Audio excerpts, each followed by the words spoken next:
They told you that you would be great, but didn't prepare you. So spoken words became life, and life became a voice of what should, could, and would be, but never was. They told you that you would be great, but never prepared you. And anybody that gave you a push would eventually scare you, because how dare you say to me, be the rare you, and actually wait for me to blossom, bloom? There's no room. See, when a head is filled with voices, there's no room for visions. And when no one teaches but only makes demands, you don't learn to make decisions with your own hands. You learn to obey. When you were little, people used to say what you could be one day. And those moments filled you like the last balloon at a party afloat, puffed up and reaching the ceiling as if there is no sky, and you became limited by the thrill of the rise with little to no effort.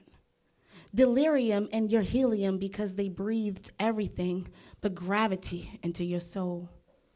Now you're an adult who never made it because other people's problems were unrelated and advice was either unwarranted or outdated, and now you struggle because you feel deflated. See, you depend on the breath of others to constantly state it. You are amazing.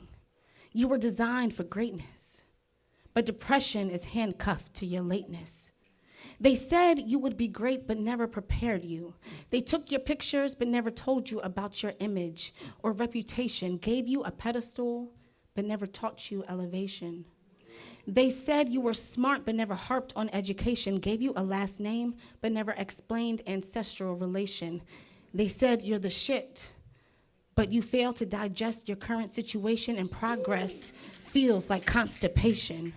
And you wonder why being stuck brings confusion, and why the fusion of delay and defeat makes you retreat into delusion when you're ripe for the choosing, but eventually don't feel chosen because you're frozen, waiting for a hand to reach out and place you. The achievements of others seem to race you. You're waiting for someone to dress you, lace you, and embrace you and place you on your feet, because your lesson in running your life never started with how to take a stand, or that every great idea is followed by a better plan, or that character is really what makes a man or a woman.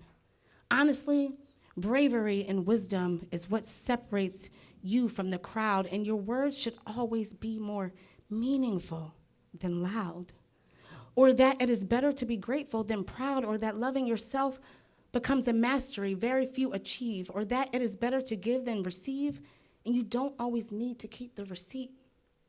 Or weigh your options and give pause to listen to your spirit. Pay attention to the stride, not the fear of the fall. To love yourself beyond flaws, and that there is no cause to justify ever being abused. And most likely, you don't know who will use you until you've already been used. And in order for you to win, nobody else has to lose, and you can feel the gospel even when singing the blues. See, they told you you would be great, but they failed to teach you that you never had to wait. Wow. Broken down and tired.